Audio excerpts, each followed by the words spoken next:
Tengo el gusto de saludar al presidente del Consejo de Empresarios Nacionales, economista, dirigente empresarial, exfuncionario, al doctor Pablo Chayú. Doctor, ¿cómo le va? Jorge Chamorro lo saluda, gracias por atenderme. Por favor, gracias a usted. ¿Qué dice? Muy bien, Pablo, un gusto. Igualmente. Bueno, quería ver su visión, usted con tanta experiencia desde los dos lados del mostrador. ¿Cuál es la situación en este momento del empresariado? ¿Cómo está viendo lo que pasa? Estamos en una situación muy difícil. Las empresas, sobre todo las industriales, las comerciales, están pasando un momento muy complicado.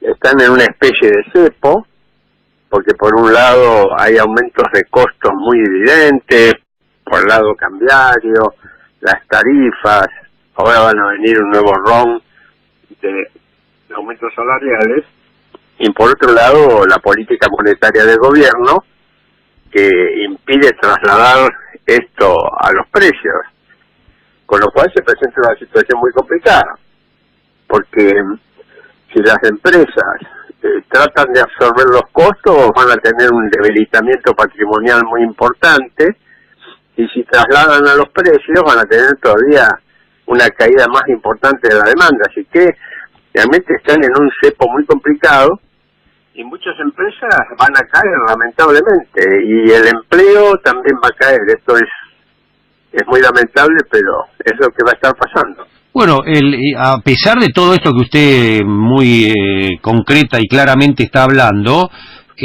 parece ser que el gobierno, incluso para la UCR, que en su convención le había pedido al gobierno que haga algo para bajar las tasas, parece que todo lo que está señalando desde las autoridades monetarias es que va a seguir la política de altas tasas, es decir, que están metidos como en un círculo que no van a poder salir así nomás, doctor Chayú, me parece. Y están apresados en su propia ideología. Ese es el problema. Acá hay una equivocación de base, que es cuando el presidente habla de que el rumbo es el correcto. En realidad, luego de 3 años de desajustes y de promesas incumplidas, el presidente debería reflexionar. Lo que está equivocado es el rumbo. Y la otra gran equivocación es cuando dicen que este es el único camino disponible, y eso realmente es una equivocación muy grave. Es una afrenta a la economía y a todos los que sabemos de economía. Hay muchos otros caminos.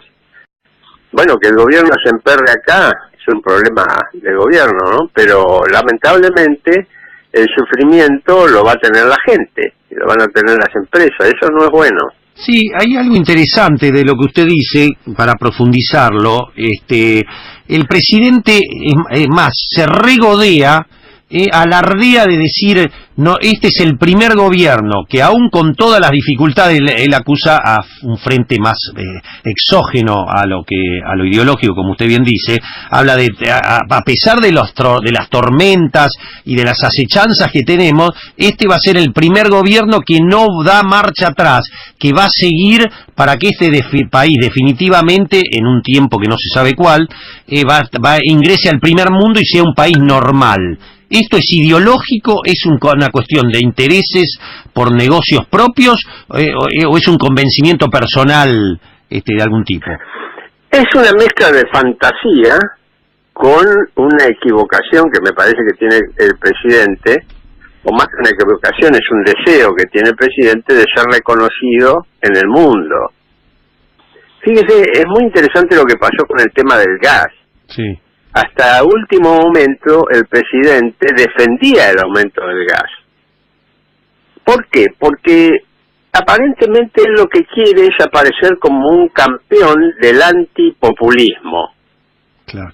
Ahora, el problema es que es una definición muy estrecha de populismo. Acá, tomar medidas antipopulares o tomar medidas populares que favorezcan el consumo, el empleo, los ingresos, si llamamos a eso populismo, estamos realmente en el horno.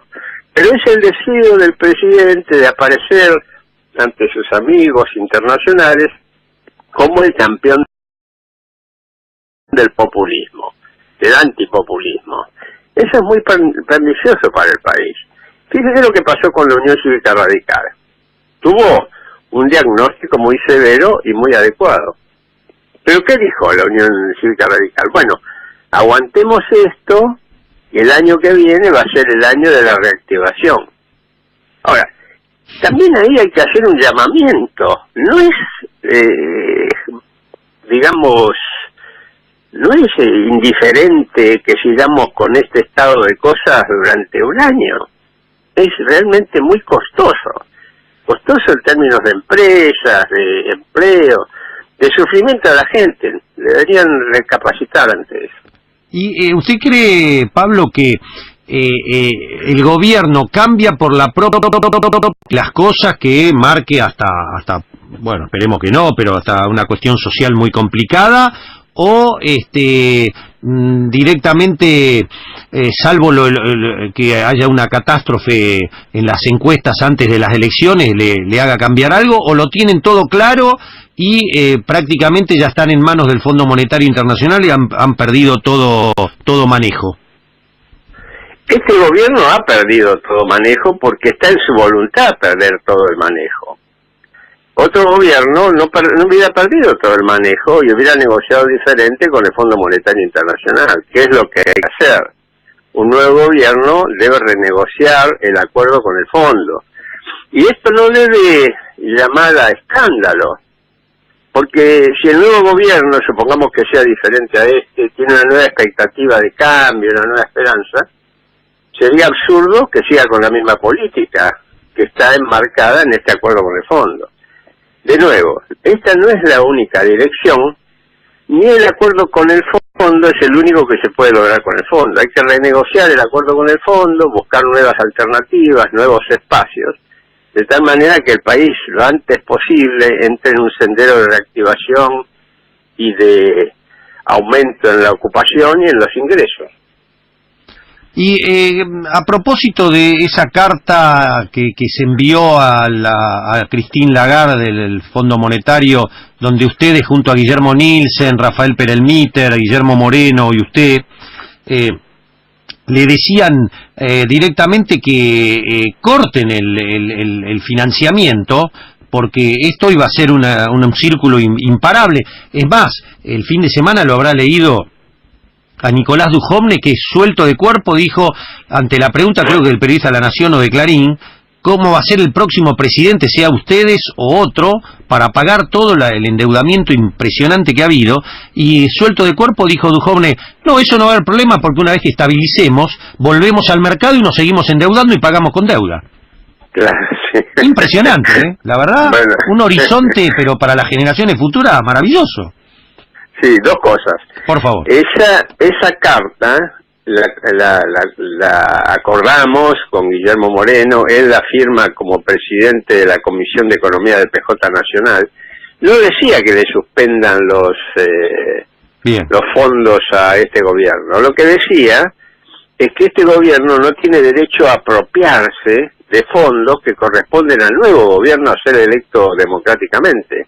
O sea, lo que se estaba oponiendo ahí es a un adelantamiento de fondos.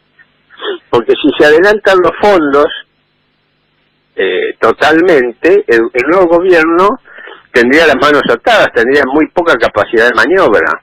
Claro. Entonces eso es lo que se ponía en esa carta. De ninguna manera se dijo que no se le den los fondos a este gobierno. Bien, vale la aclaración porque eso se tergiversó mucho. Está, correcto. Sí, se tergiversan muchas cosas, pero bueno, es bueno poder aclararlo, ¿no? Esa es una, ¿y la otra del rollover permanente? Bueno, ese es un poquitito, miren, yo digo lo siguiente, ¿no? Acá se habla del mejor equipo de los últimos 50 años, cuyo jefe es Dujovne, obviamente, o uno de sus principales jefes, y ahora lo es. Fíjese que este equipo, el mejor equipo de los últimos 50 años, ha llevado al país a la peor crisis de los últimos 70 años. Entonces, realmente sería para reflexionar. Dujovne dice cosas que son muy aventuradas, como decir, por ejemplo, que se necesitan 3, 4 años para emerger. ¿Qué sabe Duhovne cuál va a ser el próximo gobierno y si el gobierno va a aceptar, digámoslo, para no decirlo muy fuerte, va a aceptar un poco los disparates que han firmado y los disparates que están haciendo con la política económica? ¿Cómo se atreve a decir tamaña cuestión? Entonces, realmente creo que Duhovne debería pensar un poquitito su responsabilidad y su responsabilidad en la crisis, ¿no? Que es realmente muy fuerte. Hoy de temprano hablaba con Eduardo Barcesat, el abogado constitucionalista, de varios temas, pero uno de ellos, no sé si lo tiene claro, doctor Chayú, parece que hay un lío en puerta, perdón, pero la garganta mía anda medio, hay un lío en puerta porque la UIF, la Unidad de Información Financiera, a partir del GAFI, tiene ya información de 35.000 cuentas de argentinos en el exterior que ingresaron al blanqueo y que estarían teniendo una incompatibilidad, ya que son cuentas no declaradas después del blanqueo y siguen sin declararse. Así que ahí me parece que se viene un temita que habrá que resolver. Sí, tendrá que resolver lo que tienen sus cuentas sin declarar en el exterior, eso es evidente, ¿no? Bueno, usted como exsecretario de Comercio Interior, a propósito, el tema de los precios, ¿en qué situación estamos en este momento? Bueno, mire, el índice de precios está señalando una inflación muy alta. Ahí es otra de las equivocaciones de Duhovne. Duhovne, cuando le preguntan sobre la tasa de interés, dice, bueno, esta es la tasa de interés que corresponde a la inflación. Y después dice que la inflación está bajando. Es temerario lo que dice este señor. Bueno, pero aun cuando es muy alta, una simple aclaración, la tasa de interés anual no es 74% la de las LELIC, es 100%. A ver, ¿por qué? Porque las LELIC se capitalizan semanalmente. Claro, es acumulativo. Es acumulativo, llega al 100%. Entonces quizás Duhovne quiere decir que estamos con una tasa de inflación del 100%. En fin, debería reflexionar este muchacho o ir de nuevo a la facultad. Mire, esa tasa de inflación, por más alta que sea, no muestra bien claro qué es lo que está pasando con los precios, porque hoy tenemos inflación reprimida. Y la inflación reprimida está representada por el monto de las LELIC y las LEVAC que quedan y otros instrumentos de cortísimo plazo, que son deuda de altísimo interés y a cortísimo plazo del Banco Central. ¿Qué le tiene más miedo, doctora, dadas hoy como están las cosas? ¿Es peor las LEVAC, las LELIC o el dólar? No, obviamente que es muchísimo peor las LELIC, después le siguen rango las LEVAC, porque ¿quién sabe cuál es la verdadera cotización del dólar? Claro. Nadie la sabe, porque con este cepo monetario extraordinario, totalmente desafortunado, que han inventado de no crecer la base monetaria, con una inflación del 30%, imagínense dónde van a ir a parar los saldos reales. Es una bomba, ¿no? Una olla a presión impresionante, sí. Claro, es una bomba recesiva. Fíjese que dice, bueno, no va a haber plata para comprar dólares. Pero muchachos, no va a haber plata, no solo para no comprar dólares, para comprar comida, para pagar salarios, para pagar los combustibles, no va a haber plata para pagar impuestos. No, sí. No, realmente es alarmante, ¿no? En definitiva, a uno lo que lo asombra es, más allá de las discusiones ideológicas, es muy respetable las economías de algunos países que funcionan con liberalismo, otras que funcionan con intervencionismo, lo que usted quiera, pero lo que no se puede admitir es la falta de expertise, ¿no? La mala praxis permanente que desde la ortodoxia o la heterodoxia nadie puede entender, eso es lo que llama la atención, ¿no? Es una mala praxis realmente notable y además hay cachetazo tras cachetazo de la realidad económica. A ver, si uno estuviera en la academia, entonces uno puede dar una clase o presentar un escrito sobre lo que está pasando, pero esto está hecho sobre la realidad social argentina.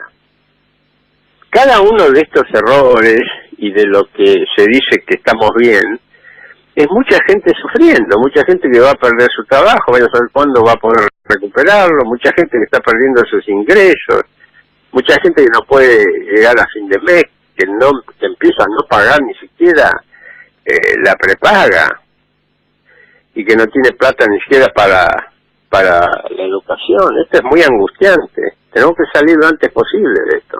El Consejo del Empresariado Nacional que usted preside, Pablo, ¿tiene alguna convención? ¿Van a preparar algún trabajo? ¿Están con miras a alguna reunión, algo? Todas las semanas hacemos reuniones de esclarecimiento, de debate, son muy interesantes. Esta semana tenemos una mesa, 2 expertos que van a hablar sobre el sistema de salud. Ah, bien, qué tema, ¿eh? Sí, esto sí que funciona de mal para abajo, en la Argentina, Sí, claro. ¿Quiénes son los que van a hablar? ¿Se acuerda? No lo tengo en presente. Especialistas en salud, en el tema salud. Especialistas en el tema de salud. Y ahora tenemos un tema con el PAMI, ¿no? Pero bueno, esperemos que se solucione. ¿Qué problema hay con el PAMI? Bueno, están caídos los contratos con la industria. Si no se hace rápido, el PAMI insiste en negociar laboratorio por laboratorio, dice que ya tiene las conformidades, hay que ver si las tiene. Si no las tiene, puede haber problemas de falta de medicamentos. Marcas seguramente que va a faltar. Y después hay que ver si efectivamente lograron completar todo el vademecum que se requiere, ¿no?